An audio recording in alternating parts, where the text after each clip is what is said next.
আর্জেন্টিনায় কিছু প্রবাসী বাংলাদেশি ভাইদের সঙ্গে একসাথে নামাজ পড়লাম। ব্যাপারটা আমরা অনেক সময় অনেক ধরনের তথ্য আসলে শুনি যে আর্জেন্টিনায় নামাজ পড়া বা ব্রাজিলে নামাজ পড়াটা কেমন, আজান দেয় কিনা, এই ধরনের বিভিন্ন তথ্য আসলে আসে। তো নামাজ পড়ার অভিজ্ঞতা কেমন, এবং যারা প্রবাসী বাংলাদেশি ভাই আছেন প্রত্যেকেই প্রবাসী যারা আর্জেন্টিনাতে থাকেন, এখানে আর্জেন্টাইনদের সাথে উপভোগ করেন, একসাথে প্রতি শুক্রবারে নামাজ পড়েন, অভিজ্ঞতাটা একটু জানতে চাই তাদের কাছে। একটু আমরা একটু দেখাই যে সবার সাথে আসলে কথা বলবো। তার আগে একটু মসজিদের গেটটা আরেকবার দেখাই। এই হচ্ছে গেট, সেন্ট্রাল মসজিদ আর্জেন্টিনার। খুবই চমৎকার মসজিদ। এবং সবাই আমরা হচ্ছে একটু দেখছিলাম। ভাই কেমন লাগলো আসলে নামাজ পড়ে, বা কোনো ধরনের প্রবলেম হয় কিনা? না, এখানে আপনাদের কোনো ধরনের সমস্যা নেই।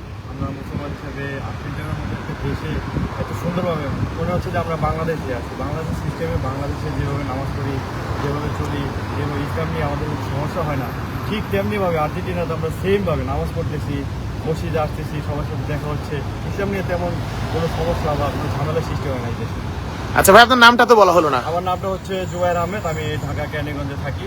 তো আর্জেন্টিনায় আসছি আপনার 8 মাস হবে। তো নতুন হিসাবে আমি তেমন পুরানো না। তো যতটুকু জানি বা যতটুকু দেখেছি শুনেছি, আলহামদুলিল্লাহ আমাদের ইসলামটাকে আর্জেন্টিনারা এত সুন্দরভাবে তুলে ধরেছে, বা ইসলামটাকে যে আমরা বাংলাদেশে যেভাবে রিপ্রেজেন্ট করতেছি বা যেভাবে আমরা ইসলামটাকে মানতেছি চলতেছি, ঠিক তেমনিভাবে আর্জেন্টিনা সেমভাবে আমরা চলতেছি মানতেছি।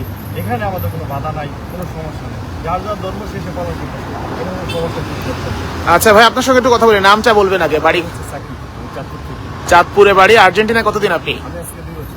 2 বছর আর্জেন্টিনায়। এখানে আসলে মানে নামাজ নিয়ে মানে নিশ্চয় আসার আগে আপনিও বিভিন্ন ধরনের বিভ্রান্তিকর তথ্য শুনেছিলেন, অভিজ্ঞতা কেমন? অভিজ্ঞতা আমার মোটামুটি ভালো। আমি আজকে 2 বছর থাকি, আমি দিনতে আসি, নামাজ পড়ি, আমার কোনো সমস্যার জন্য। আর্জেন্টিন যারা আছে মুসলমান ধর্ম নিয়ে, ওরা আলাদা ধর্ম নিয়ে কোনো কিছু বলে না। যার যার ধর্মে তার হিসেবে পালন করতেছে সবার নিজের ধর্মকেই প্রাধান্য দিচ্ছে। আমরা নামাজ পড়তে আসছি। আচ্ছা ভাই, আপনার নামটা একটু বলবেন। আমার নাম হচ্ছে জিহাদ আহমেদ, আমি ঢাকা কেরানীগঞ্জে আমার বাসা। কতদিন আর্জেন্টিনায় আপনি? 8 মাস। 8 মাস। কি করেন আর্জেন্টিনাতে? আর্জেন্টিনায় নতুন আসছি, আমার বাবার দোকান আছে, ওখানে বিজনেস করতেছে, ওখানে পাশাপাশি স্টুডেন্ট লেখাপড়া করতে। আচ্ছা, আমি দেখলাম আপনি তো মোটামুটি টুপি পরে পাঞ্জাবি পরে এসেছেন। কোনো ধরনের প্রবলেম হয়েছে কিনা কখনো আর্জেন্টিনায় এইভাবে? কোনো প্রবলেম হয় না, তারা দেখলে আরো খুশি হয়, তারা ফটো তুলতে চায়, অনেক অনেক দিন বলে। আচ্ছা ভাই, আপনি একটু পরিচয়টা দিবেন, বলবেন। আমার নাম হলো মোহাম্মদ মাহদি হাসান। আচ্ছা। আমার বাসা কুমিল্লা, লাকসাম মহানগর থানা, লাকসাম উপজেলা। আমি এখানে 10 বছর ধরে আছি আর্জেন্টিনাতে। আসলে ল্যাটিন আমেরিকার মধ্যে সবচেয়ে ধর্ম আপনি সুন্দরভাবে পালন করতে পারবেন শুধুমাত্র আর্জেন্টিনা। আমি মনে করি, মানে আমি আর্জেন্টিনা আছি তাহলে এটা যখন বলতেছি, আর্জেন্টিনা শুধু বুয়েনোস আইরেসে যে মসজিদ আছে তেমনটা না, বিভিন্ন সিটির মধ্যে মসজিদ আছে। এবং এখানে আমি একবার তাবলিগে গিয়েছিলাম, আমাদের আরেকটা মসজিদ থেকে অনেক হুজুর সহ আমাদের বাংলাদেশে অনেকের সাথে আমি তাবলিগে গিয়েছি। আর্জেন্টিনা তাবলিগেও যাওয়া যায়? হ্যাঁ, তাবলিগেও যাওয়া যায়। আপনি ইসলামের দাওয়াত দিতে পারবেন, আপনি আপনার ধর্মকে প্রেজেন্ট করতে পারবেন। আর এখানকার এই মসজিদটা আশপাশের প্রত্যেকটা মানুষ, যত মানুষ আছে, বিশ্বাস করবেন কিনা আমি জানি না, তারা যখন আমাদেরকে, আমরা যখন বলি আমরা মুসলমান, আমি মুসলমানটা বলার সাথে তারা আমাদেরকে সম্মান শুরু করে, যেটা মুসলমান তাদের ইসলাম। আর বিশেষ করে এটা আমাদের সবচেয়ে বড় মসজিদ, বাগান মসজিদ। মসজিদটা আমরা দেখিয়েছি, তারপর আরো একটু দেখাই। যে দেখতে পাচ্ছেন যে কি সুন্দর চমৎকার মসজিদ, এবং পুরাতন স্থাপত্য শিল্পের যে ব্যাপারটা সেটাও আছে। জাহিদের সঙ্গে একটু কথা বলি। জাহিদ, কেমন লাগলো নামাজ পড়তে? আলহামদুলিল্লাহ ভালো। আমি এখানকার নাগরিক। গত 9 বছর 10 বছর ধরে আমি এখানে বসবাস করছি আর্জেন্টিনার ভিতরে। আসলে আমি এখানে চিন্তাও গিয়েছিলাম নতুন ভিতরে। তো আসলে অনেক ভালো, অনেক মুসলমান আছে।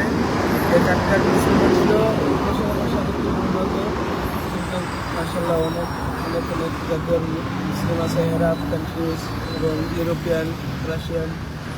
তো আমরা আরেকটু দেখাই। জাহিদের কাছে ফোনটা দিয়ে আমরা একটু মানে এদিকে আসি। জাহিদ, আমরা আসলে তো বাংলাদেশি সবাই আসলে তাও যে ধরনের তথ্য আসলে আমরা শুনি আর্জেন্টিনায় নামাজ পড়া যায় কিনা, ইভেন আমি যখন শুরুতে লাইভ করছিলাম এবং আমি বলছিলাম যে যখন আমি চুপি করে বের হয়েছি, পাঞ্জাবি করে বের হয়েছি, অনেকেই আমাকে আর্জেন্টাইনরা সালাম দিচ্ছিল।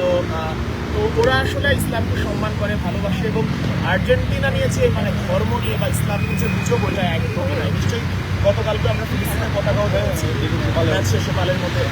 তো এই দৃশ্যগুলো আসলে আর্জেন্টাইনরা যারা আছে উপভোগ করে সবাই। আমরা আসলে ব্যাপারটা দারুণ, মানে এইখানে আমি নিজে নামাজ পড়লাম, নামাজ দেখানো সম্ভব না কারণ তখন আমি নিজে নামাজে ছিলাম।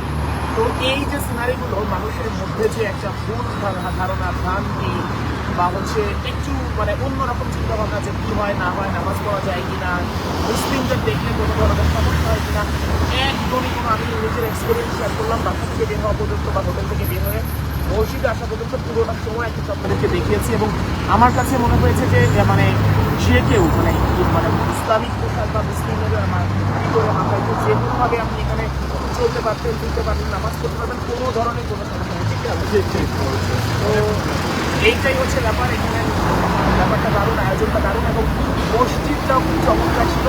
অভিজ্ঞতাটা নিশ্চয়ই আমরা আগামী শুক্রবারে আরও কিছু তৈরি করবো এবং চমৎকারভাবে একটা জিনিস মানে পরিপূর্ণভাবে আপনাদের মাধ্যমে বা আপনাদের কাছে ফুটিয়ে তুলতে চাই, যে ব্যাপারটা আসলে জানা দরকার, সকলের বোঝা দরকার যে আর্জেন্টিনা দেশটাতে মানে মুসলিমদের কতটা সম্মান করা হয়, সম্মান দেওয়া হয়। এই ব্যাপারটা নিশ্চয়ই আমরা আরও ভালোভাবে জানাবো। এতক্ষণ আপনাদের সঙ্গে ছিলাম শেখ আশিক। নিশ্চয়ই অনেক কিছু, অনেক সৌন্দর্য, অনেক চমৎকার চমৎকার জিনিস আর্জেন্টিনা আপনাদেরকে দেখাতে পারবো। Sheikh Ashiq, 71, Buenos Aires, Argentina.